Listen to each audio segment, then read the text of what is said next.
but there's no backup camera to that one. Bumili kami ng mattress bag para lang, covered yung kama pag naglilipat, hindi madumihan. Hey guys, so nandito kami sa may U-Haul para mag-rent ng truck para sa paglilipat ng mga gamit namin.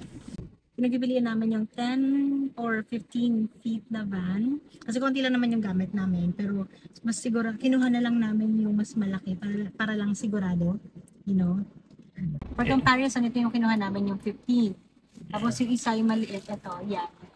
10. Yung mas malaki, meron na siyang parang pinaka-ramp. Parang loading dock.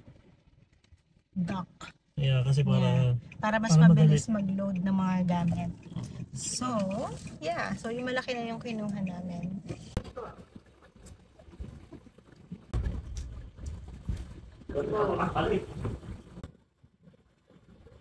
Sinama mo ako sa vlog at dungis-dungis ko pa.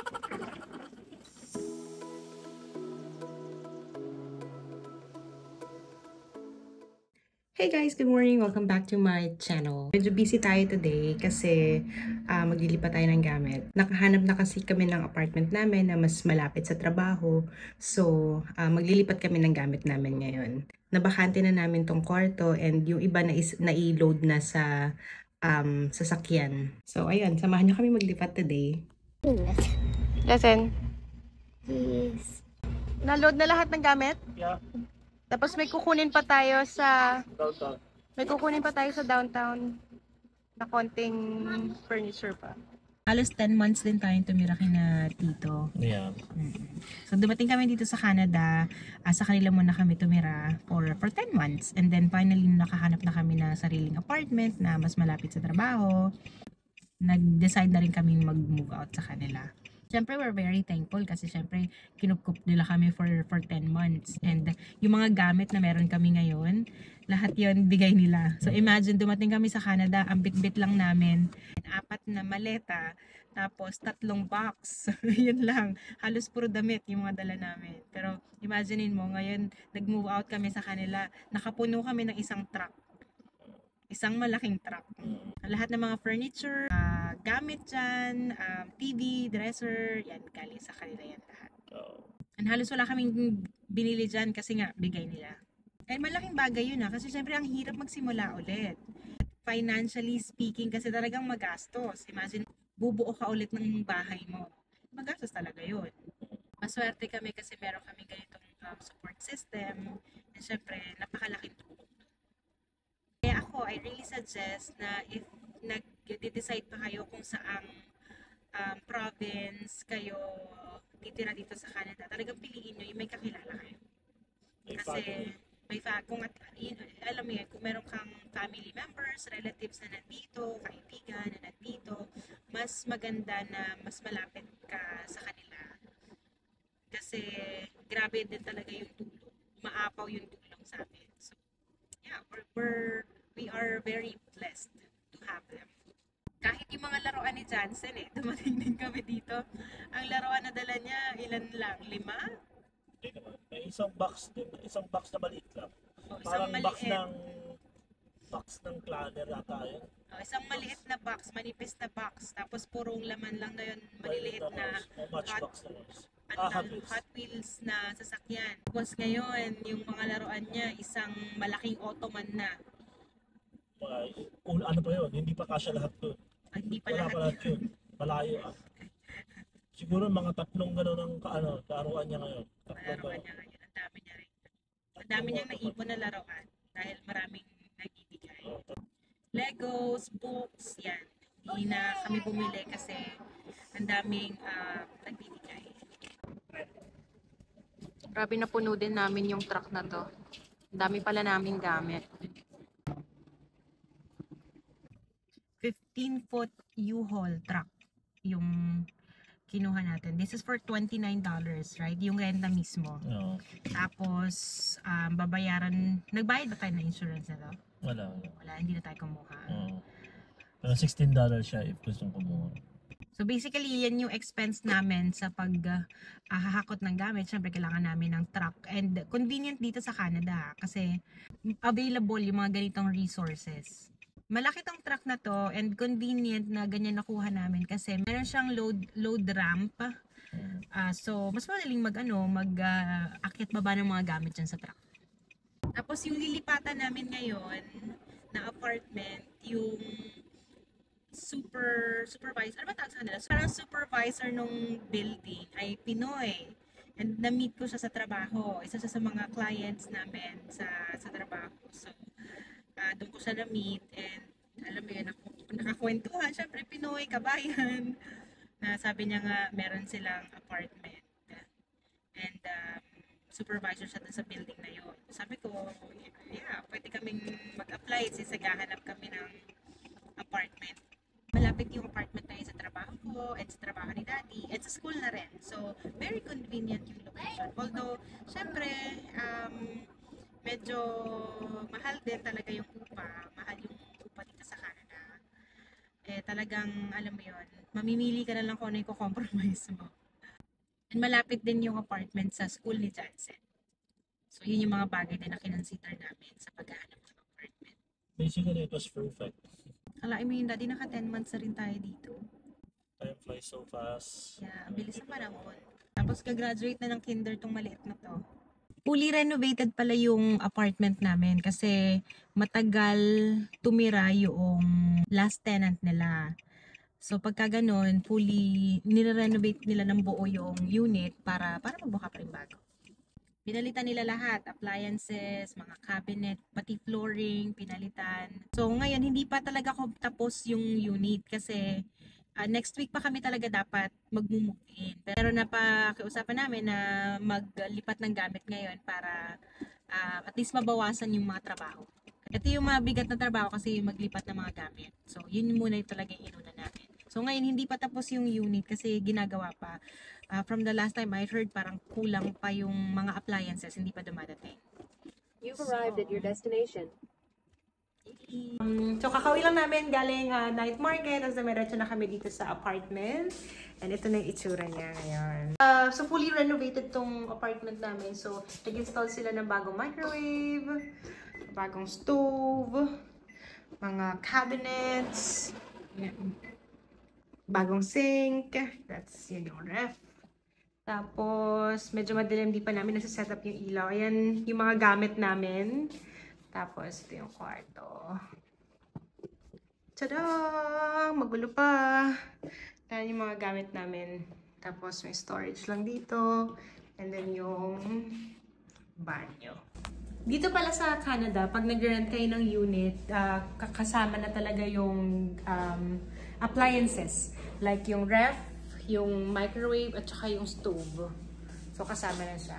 And then, itong apartment na nakuha namin, free yung heating and water. Ayun. Mag-aayos lang muna kami dito.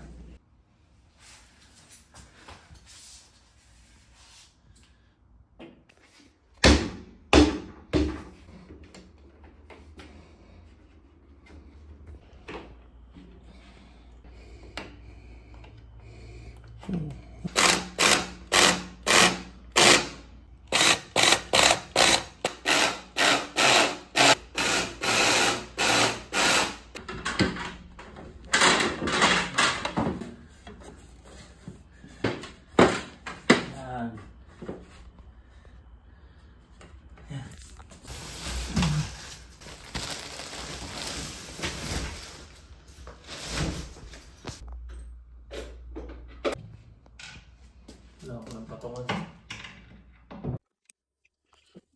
Bigat ng kotse ah. Good morning, everyone! Good morning. I got my Lego set here. Kinuha lang namin yung mga konti pa namin gamit, yung mga maliliit. Turn left on Blair Road. Mga anik-anik. Maliliit na pupuno pa rin ng isang kotse. Oo. Pag, Grabe, ang dami pa rin pala. Konti mo kasi lang konting tingnan. Pero nakapuno pa kami ng isang sasakyan. Tapos yung ibang gamit nandun sa kabilang sasakyan ni Tito kasi hindi nakasya talaga dito. Yan yung huling una na ginamit namin. Tapos ito, dala namin yung mga konting pagkain. Kasi hindi pa gaano settled hindi pa settled yung bahay. So talagang maglilinis pa kami, mag-aayos pa, mag-unpack pa. So, ayun. It's gonna be a very busy, long day for us. Pero syempre we're excited kasi finally, lilipat na kami. We thank Tito Jesse and Tita Marivic for that. Sa pagkukup sa amin for 10 months. Until makalipat kami, talagang supported all throughout. Like, wala kaming halos ginasa sa gamit. I'm not wearing my Crocs. As in, provide lahat ni Tito ng kailangan namin. So, sobrang thankful kami doon. Appreciate namin yung sobrang. Actually, 95% ng gamit namin is galing sa kanila. So, we're very thankful for that. Yes, kasi dumating kami, damit lang naman yung dala namin Tapos umalis kami sa kanila, may dala kaming malaking truck. Na hindi pa nga nagkasya actually. Yeah, hindi, nung naglipat kami ng gamit, punong-puno rin yung truck. Hindi rin nagkasya. Tapos ito pa nga yung iba naming gamit, hindi, kinulang din yung kotse namin ngayon. So, Babalikan ko pa. kailangan pang bumalik para kunin pa yung iba. Konti na lang din naman, maliliit na lang, mga anik-anik na lang yung mga naiwan. Pero yung mga anik-anik na yun, marami pa rin pala. Professional cleaner check, Lysol. Baka naman. Tapos kailangan mo ng gloves. Kasi maarte ako. Umarte na lang dito sa Canada.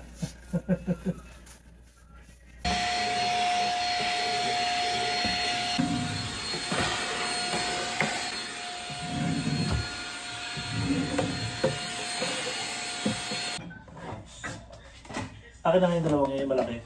Ito pinakataas to. Ayun pa, meron pang malaking tato. Ito kaya. Ito.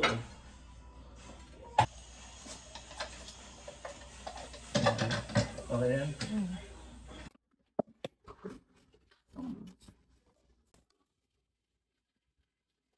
Coffee. That's your cup. That's mine. Yeah. Yeah, this is for mommy. Daddy the biggest. This is for daddy. Mommy, stack it all together. Hi guys. Look. Stack it all together.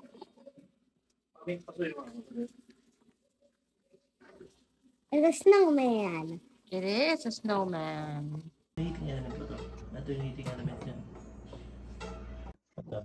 This is yung usual sa unusual. Ang dami naman pa. Ito. Ilabas mo muna lahat para makita. May mga pot pa doon, mami. Andoon, kunin mo. Okay. Pot na malalaki. Okay.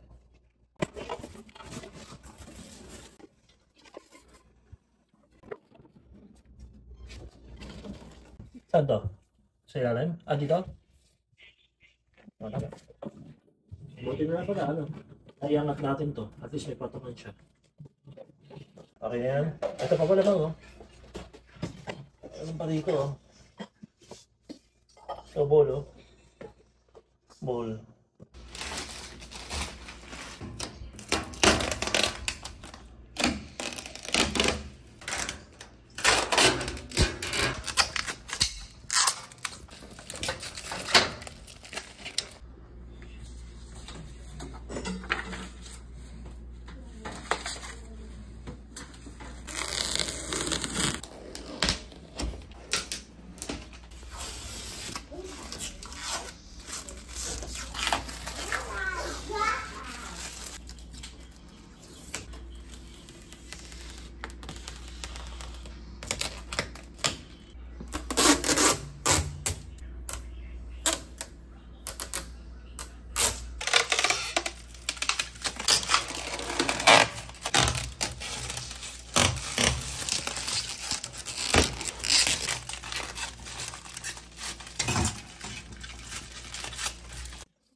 Would you guys believe that this 65 inches TV is free?